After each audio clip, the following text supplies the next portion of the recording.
Jabalpur police ने अपनी सूझबूझ और गहन जांच के साथ न केवल साइबर ठगी और फर्जी अपहरण के अनोखे मामले को उजागर किया है, बल्कि पुलिस ने साइबर के चंगुल में बुरी तरह फंस चुकी महिला को भी सकुशल बाहर निकाला है। पूरा मामला बरगी थाना से जुड़ा है, जहां 4 मई को 58 वर्षीय महिला द्वारा अपनी 36 वर्षीय पुत्री के लापता हो जाने की थाने में रिपोर्ट दर्ज कराई गई थी। पीड़िता ने बताया कि उसकी बेटी बरगी स्थित उसके घर में छुट्टियां मनाने आई थी, लेकिन अचानक 26 अप्रैल की दोपहर को लापता हो गई। घटना के कुछ दिन बाद पीड़िता को उसकी बेटी का अपहरण कर लिए जाने का फोन आया और पैसे ना देने पर उसके शरीर के ऑर्गन को बेच देने की बात कही गई, जिसकी जानकारी पीड़िता द्वारा तत्कालीन पुलिस को दी गई। मामले को गंभीरता से लेते हुए पुलिस द्वारा विशेष जांच दल गठित किया गया और मामले से जुड़े हुए हर पहलू की जांच की गई। इधर पुलिस द्वारा देश के अन्य कई राज्यों में भी टीम रवाना की गई। लंबी खोजबीन के बाद पुलिस को सफलता हाथ लगी और 16 जून को ग्रेटर नोएडा से गुमशुदा महिला को दस्तयाब किया गया। पुलिस ने जानकारी देते हुए कहा कि महिला एक आशा कार्यकर्ता है, जैसे साइबर ठग ने लॉटरी जीतने से सोने चांदी के आभूषण मिलने के संबंध में लालच देकर अपना शिकार बनाया था। पैसे मिलने के बाद दोहरा जाल बुनते हुए साइबर ठग ने पीड़ित महिला को बताया कि वह जीते हुए सोने के साथ गिरफ्तार हो गई है और पुलिस उन्हें भी गिरफ्तार करने वाली है और इस तरह पैसों की भी मांग की गई, जिससे महिला डर गई और उसके द्वारा साइबर ठग की बातों में आकर अलग अलग समय पर लगभग 4 लाख रुपए साइबर ठग के खाते में डाले गए। साइबर ठग की बातों से और घर वालों से पैसों के संबंध में पूछताछ से परेशान होकर महिला द्वारा कहीं बाहर जाकर पैसा कमाकर अपने आभूषण लेने का सोचा गया और महिला 27 अप्रैल को बिना अपने घर वालों को बताए चली गई थी। वहीं 1 जून को साइबर ठग की बातों में आकर महिला द्वारा घर वालों को गुमराह करते हुए अपने अपहरण के संबंध में और उनसे पैसों की मांग करने हेतु स्वयं अपने अपहरण के कुछ वीडियो बनाकर साइबर ठग को भेजे, जिसे उग द्वारा महिला के घर वालों को भेजकर पैसों की मांग की गई। बीबीसी के लिए जबलपुर से ऋषि रजक की रिपोर्ट। जिसमें लोगों को कॉल आता है, उनको धमकाया जाता है। ऐसा ही एक मामला बरगी थाने का है।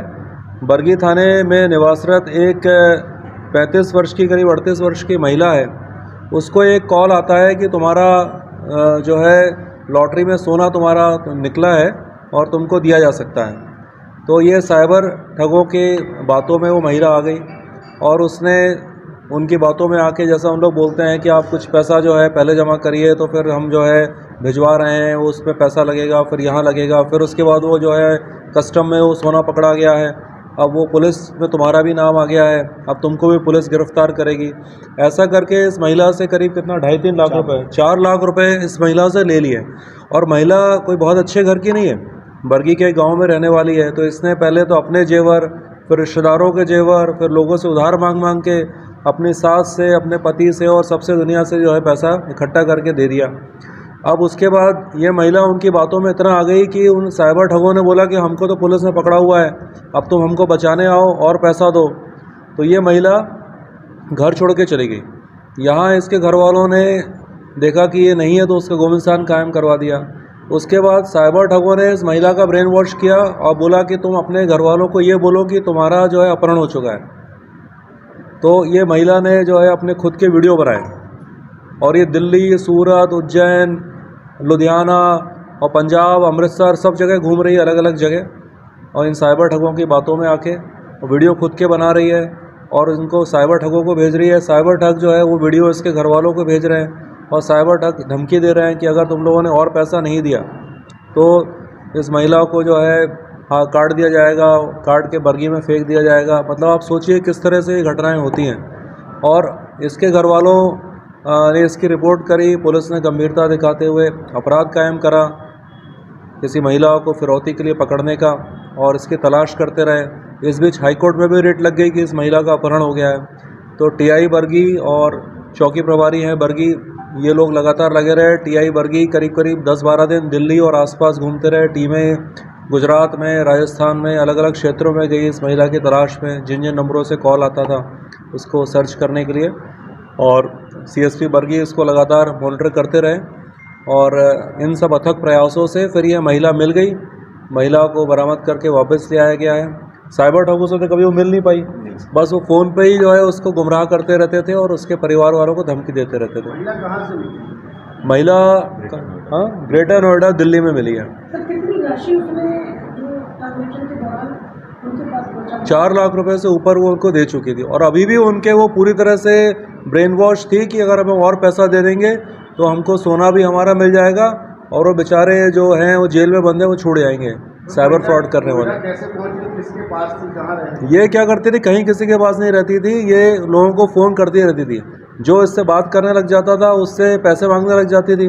और वो तो कई ऐसे लोग थे कि कोई मूंगफली बेच रहा है, कोई ठेला चला रहा है दिल्ली में, ऐसे लोगों के पास जाके उनसे मिलती थी, उनसे बात करती थी, कहीं भी प्लेटफॉर्म में सो जाती थी, ट्रेन में बिना टिकट चलती थी। तो इस तरह से ये एक उदाहरण है कि किस प्रकार से लोग साइबर फ्रॉड होकर गिरफ्त में आते हैं और हम सबको लोगों को जागरूक करने की आवश्यकता है कि इस तरह की बातों में ना आएँ। तो इस फ्रॉड के पीछे कितने लोग थे, उनकी कुछ जानकारी? अभी जो लोग थे, आप आश्चर्य करोगे कि वो जो नंबर यूज़ कर रहे हैं वो सिम के नंबर से ही आते हैं, वो VOI है, वॉइस ओवर इंटरनेट। तो जो नंबर्स आते हैं, जब इनके परिवार वालों के पास फ़ोन आते थे तो वो सब दुबई के और बांग्लादेश के नंबर आते थे। फिर भी इनके जो सिम के जो यूज़ कर रहे हैं उनसे डिटेल निकाल के, और पुलिस अभी वास्तविक जो आरोपी हैं जिन्होंने अपहरण तो नहीं किया पर साइबर फ्रॉड किया है, उनकी पुलिस तलाश कर रही है, उनको भी हम शीघ्र ही गिरफ्तार करेंगे।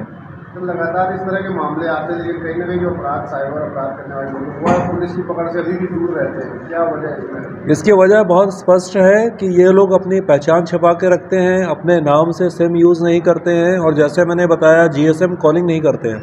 आप उनकी लोकेशन पता नहीं कर सकते हैं, इंटरनेट का यूज़ करके कॉल करते हैं, नए नए तरीक़ों से ईजाद करके इन लोग ये लोगों को मूर्ख बनाते हैं। तो सभी को सावधान रहने की ज़रूरत है कि इस तरह के साइबर फ्रॉड के शिकंजे में ना आएँ। लगभग कितने महीने तक ये लोगों ने बंधक बना के रखा था साइबर? ये करीब 2 महीने से इनके जो है बातों में आके इस तरह से परेशान थी। तो महिला ने बीच में कभी भी घर वापसी की कोशिश नहीं की? हाँ, वो खुद घर नहीं आ रही थी, वो साइबर फ्रॉड करने वालों की बातों में थी कि वो जेल में बंद है, हम उनको छुड़वा लेंगे और हमारे जो जेवर आए हुए हैं वो भी हमको मिल जाएंगे, और ज़्यादा पैसे कहीं ना कहीं से वो लेने के उसमें थी। सर, ये जैसे जो साइबर ठग जो तकनीक का इस्तेमाल कर रहे हैं फ्रॉड करने के लिए, जिस तकनीक का वो नई नई तकनीकें इस्तेमाल कर रहे हैं, क्योंकि सर अपने डिपार्टमेंट में इन तकनीकों से बेहतर तरीके निपटने का कोई है? देखिए, हम लोग कर रहे हैं, अब इसका पूरा तो मैं खुलासा नहीं करूंगा। जैसे व्हाट्सएप कॉलिंग है, पहले उसकी लोकेशन पता नहीं चलती थी, अब हम लोगों ने धीरे धीरे इंस्ट्रूमेंट्स लेकर आ रहे हैं कि हम लोग उसका पता करते हैं। लेकिन टेक्नोलॉजी जो है वो लोगों की प्राइवेसी के नाम पर, जैसे व्हाट्सएप कॉलिंग है, वो सामान्यतः जो है आपकी लोकेशन नहीं बताएगी, जो चैटिंग है उसका रिकॉर्ड आपको कहीं मिलेगा नहीं। तो ये अपराधियों की मदद करती है ये सब बातें। अपने आसपास की हर छोटी बड़ी खबर देखने के लिए हमारे चैनल पुलिस ब्यूरोक्रेट्स न्यूज को बेल आइकन दबाकर सब्सक्राइब करें, जिससे आपको हर खबर समय से मिलती रहे। अधिक जानकारी के लिए हमसे संपर्क करें। हमारे कॉन्टैक्ट नंबर हैं 9039011886 एवं 9770229999।